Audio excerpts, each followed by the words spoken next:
community, Petaluma is a very small community, and everybody knows everybody. And also everybody's very thoughtful and respectful of others. And I just don't know where the responsibility lies between this is my story that I need to tell because A, it helps me heal, and B, it might help somebody else. And don't tell the story because there are other people involved and for good or for bad. There, it's kind of like that concept of the memoir. People write a memoir and they debate on whether like their family's going to appreciate the fact that they've told this story. For sure. I think you might appreciate this because you probably have a difficult story that involves family members as well. And I just don't know, where does my responsibility lie that I need to be careful? And when does it become not important enough to help somebody else? Like, I'm not going to change the world, but also big change has never come by everybody sitting there going, I don't want to tell my story because one story doesn't matter. But 100,000 of those stories makes a difference. Yeah. I mean, I guess.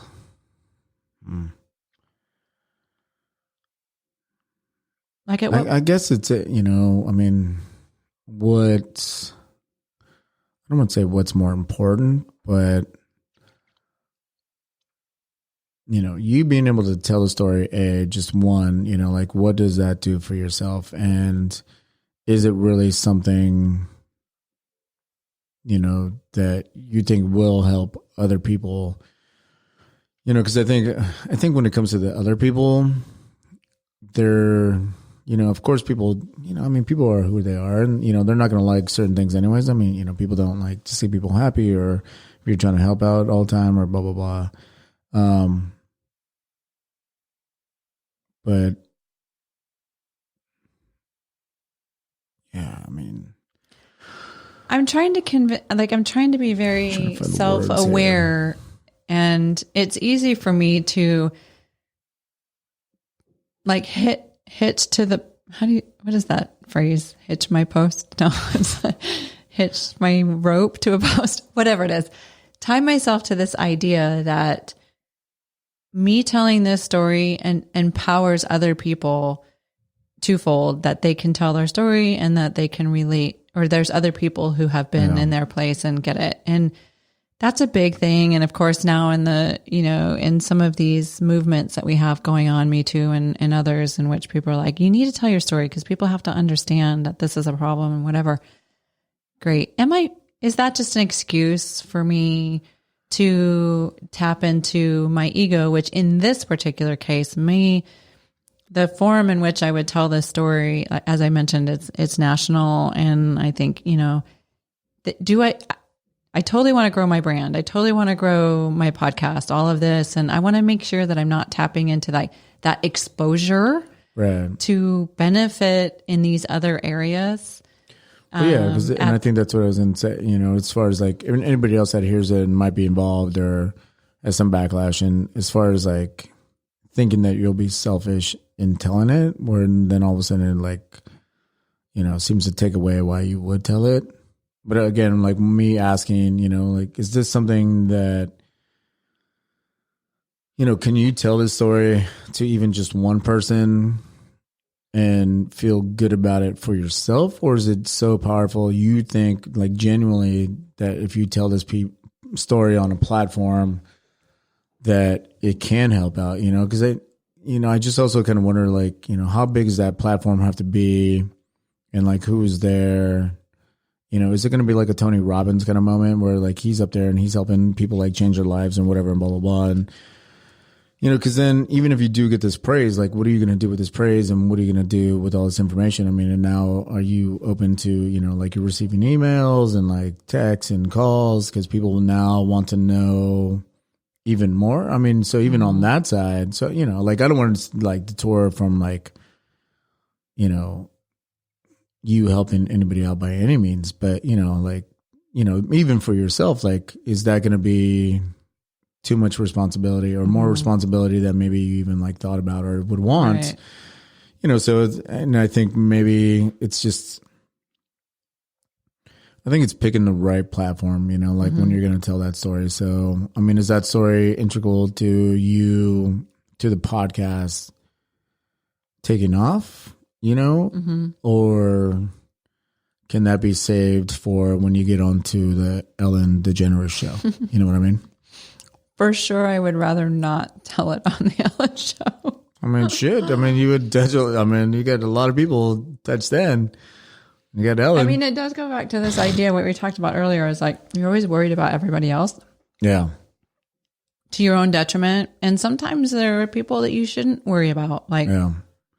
But he also said your kids. I mean, was that something that's the thing is like, I actually thought about this with the podcast as well, because, like our content sometimes is, you just met my daughter, for example, who's 13. Yeah. I had to have a conversation with her and be like, just so you know, this content is probably not super appropriate for you to listen to. But further than that, I don't know. I'm that person who, no matter what, and you could do the worst thing on the planet to me, you personally, and it would be really hard for me to retaliate. Yeah. Because I'm so, like, I just don't want to hurt people. Yeah. And I don't know, maybe that's the answer to my question. It's like, if I can, I feel pretty good inside in terms of like healing and in who I am and the relationships I have and the intents that I have. Me telling this story is not a mode for me to feel better, for sure. Like I've done that work, and there's always going to be work around it, but generally speaking, I'm on a good path about that, and I don't need to tell it to the world in order to feel better. Yeah. I thought, I could make a contribution to a narrative that is helping other people. But I think, quite honestly, maybe that's just an opportunity. I might be sugarcoating. It really may just be like, hey, I could be on a big, platform, and I don't want to be selfish about it, but. Yeah, well, and that's what I'm saying. Like when you're on that platform, is that story in your mind something that would make or break? Like I don't want to say, like saying get ahead sounds ugly, but if there'll be such a response to that, that it does get you kind of more in the spotlight. Because I guess at the end of the day, it's just that if you tell that and say you got into the spotlight, what am I going to do with that? Yeah, well, yeah. Does it change you? And then all of a sudden, does everything kind of get forgotten about, like what got you there in the first place? Or does that now, what I'm saying, like put you in this direction now to be like really focused on this, because now you've like told the story and you can help people, or maybe the story has kind of like helped people, or they can, come to you now. So does it even like change the whole platform for you? Maybe even this podcast changes because now like you're going to be taking phone calls and like talking to women or men or whatever. That's a good point. And that's not what my goal is. Like, I don't want this to be the thing that defines me. I don't want this to be, in fact, it's a piece of my story. It's a piece of who I am, but it's not the direction that I'm going. Like when I do the podcast or when I have a space like Keller or the relationships and the collaborations that I'm doing have nothing to do with that. And that's not my interest. Like right. I don't, so that's a great point. Like I don't need to tell that story. Because I wonder if there's like parts of your story that you can tell without telling the whole story, to get across to people that, I've been through some shit or some shit has happened. Maybe just even how it's mixed into the rest of, your, I don't want to say simple, whatever, maybe speech or story that you have to give, but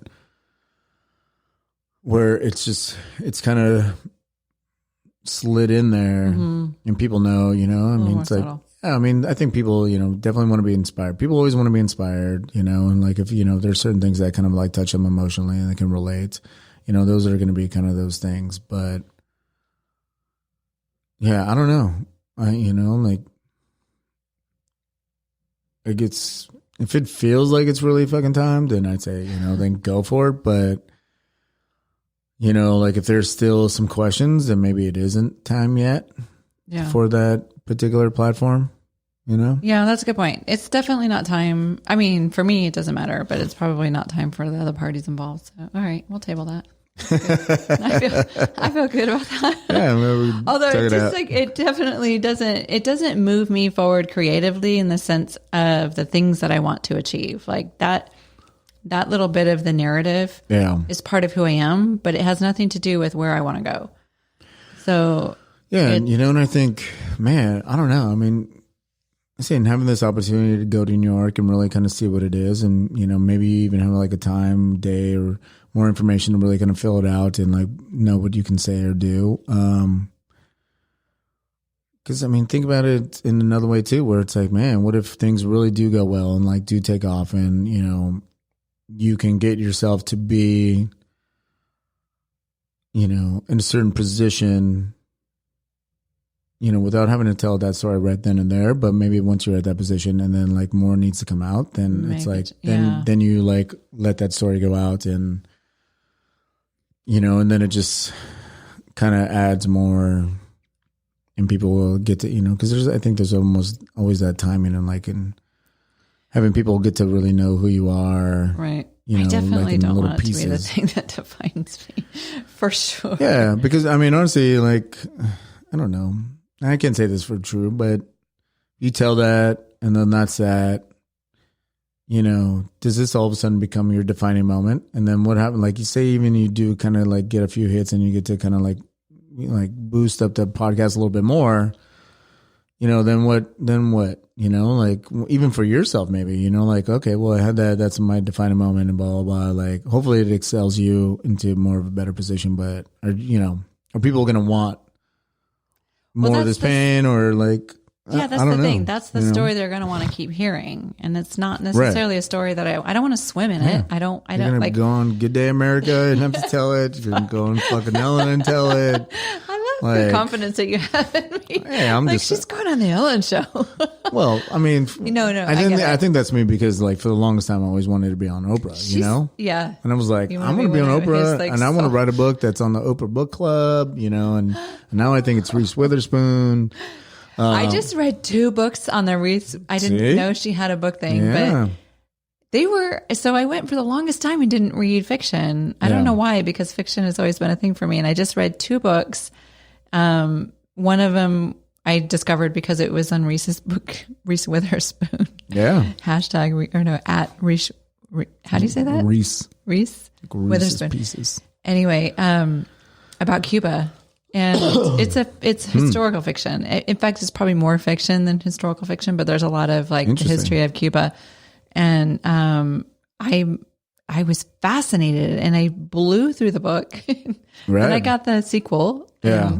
So yeah, yay book clubs. And you have the biggest crush on Reese Witherspoon. Does Oprah have children's books on her book club?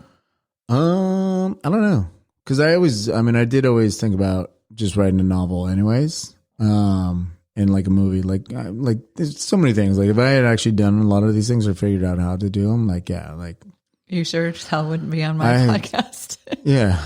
I don't know. I mean, hopefully I'll stay humble enough, but yeah, like I had written down bits and pieces of like this book, and like had this whole story, which wasn't really like mind blowing by any means. It was kind of like a typical love story anyways. But yeah, that was always like my thing, man. You keep saying was. It couldn't still be? Still can be. No, for sure. And I do always kind of like go back to it and think about those things now. And I think, like I said earlier, trying to find a way to like create this show, and like even my thought with Bar Fight was like, let's have it recorded, let's put it out there, and then maybe somebody will like see it and like want to like take this on, and that really stemmed from a conversation of me and Laura Sanfilippo from Dukes, and like talking about doing a certain concept of Bar Fight, but like half of them would be at Dukes, half of them would be at Mario and John's, and then doing this kind of Bar Fight series, like having 2 bartenders go head to head, have the crowd going and blah, blah, blah, and then record it, and like that was my thought. And I did kind of like try to talk to some people that I knew made like documentary films and blah, blah, blah. Mm-hmm. And, basically just realizing like Well, that was the thing. I think figuring out how to do it without being like, oh, just one camera is like 15 grand, and